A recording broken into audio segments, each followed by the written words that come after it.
To further discuss issues around the 2024 budget, we are joined by Akin Fatunke, Chartered Accountant. Good to see you again, sir. Thanks for giving us your time. How significant is the second reading passing?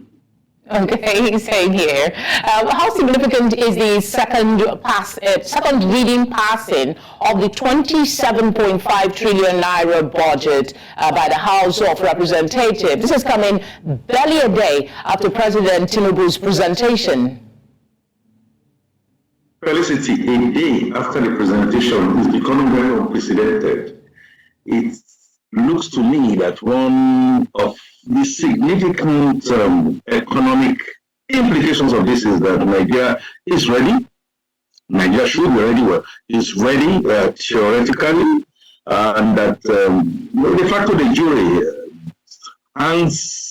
both hands are clapping and moving in the right direction.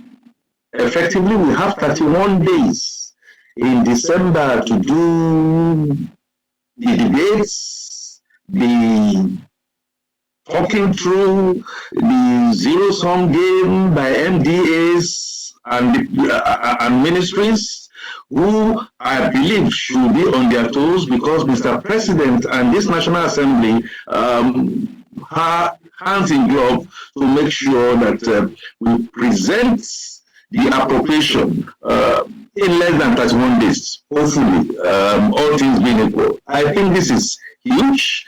I think it speaks to the fact that we now have people who understand the nuances of economics and finance all coming and juggling together. Hopefully, we are not going to have too much of padding. We're not going to have too much of to and fro. We're not going to have too much of things that will make us go aghast and we'll be talking about some of the 2.1 kind of appropriation that goes into the wrong quarters. I think for the very first time, in a very long time, we seem to be very, very ready, and the international community will look at it and say these are right signals. Early signals, early things to begin to look at. Yeah. At the risk of sounding very naive, I want to ask, like from a normal perspective, is it possible for the House of Representative members to have scanned through the entire document in a day? Or is it that they get the budget, the documentation, even before the president comes to the National Assembly? Explain it to me like a layperson, please. Oh, come on, Felicity, nothing lay about it. The journey of tomorrow starts before yesterday. A lot of learning should have been done. I agree with you. If you look at it from the face value, it is not possible for the members of the House to just be seeing those documents for the first time.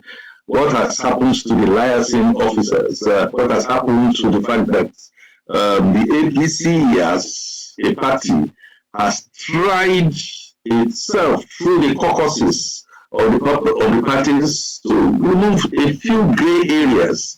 That is in no way saying that they will kowtow or they should kowtow. So that's my expectation. And Felicity, for crying out loud, even the media were privy to quite a number of few things that will come even at top level. So the budget thing should really not be anything that is hidden. And don't forget the learning from making sure that we build bottoms up and making sure that we don't have some kind of duplications especially in the last 3 years, tells me that for sure they have seen, they must have seen. Just yesterday, was that going to be a change in what's the thoughts they were looking at? And I will really be very surprised if you asked me if the Senate Appropriation on Finance have not had some kind of bit of to and fro the liaison officers. That is the way to get efficiency, that is the way to get effectiveness.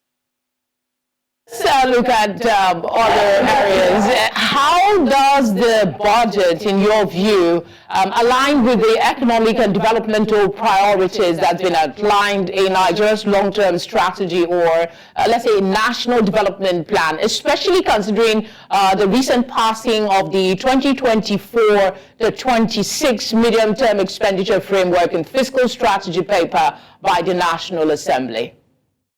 A few contaminants, a few sound bites that are similar. We're talking about security, and that the farmers should be able to go back to the farms and help increase food security product, in the land, job creation, through incentivizing manufacturers, medium and small scale enterprises. It's part of the group agenda, it's part of the NGT, and it's now being reduced to looking at the indices of trying to reduce poverty, trying to enhance and make a bit more efficient transportation, welfare packages, naturally, credit facilities, generally creating an enabling environment to begin to look at the commanding heights and begin to now ask the critical questions. President Bola Tinubu clearly manifesto, hope agenda, NGT that has been approved, spoke highly about making sure that he targets PPP, that's private partnership, to finance its infrastructure. And you can see from this budget, infrastructure has taken some bit of a chunk. Of course, there has to be a deficit, some 7 trillion that has to be deficit through asset sale. Those are areas that are contaminants. It's not gone out of sync at all. Reduction in the kind of loans that we are talking about, where we are talking about the budget deficit should not be more than 3.88% of GDP. Reduced a bit more efficiently, could go down a bit much more, but let's look at it. Looking at the eyes being the focus being on some 10.4 trillion tax revenue through the work that Mr. Taiwo Oyedele and his team are doing. Now, we're still talking about borrowing. We can always talk about that later. 7.83 trillion, representing some 3.88% of GDP. Okay, how is that going to be funded? Talking about privatization proceeds, some 498 billion. Talking about multilateral and bilateral loans of 1.05 trillion, and increasing oil production to 1.78 billion barrels, even though we are still falling short of the OPEC quota.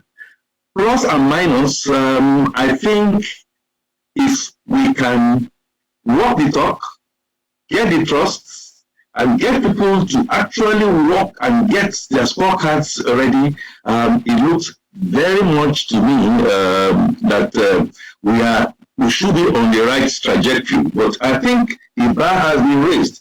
What has raised the bar, in my opinion, will be the fact that Mr. President, through his speeches before the budget, has always been talking about the marine areas to rake in revenue, creative arts, he's talking about tourism, he's talking about digital economy, he's talking about mineral resources.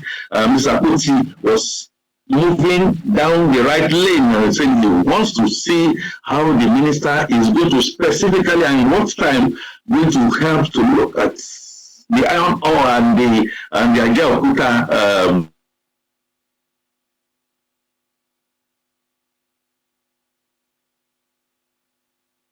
the conversation. Thank you very much, Akin, for always responding to our call.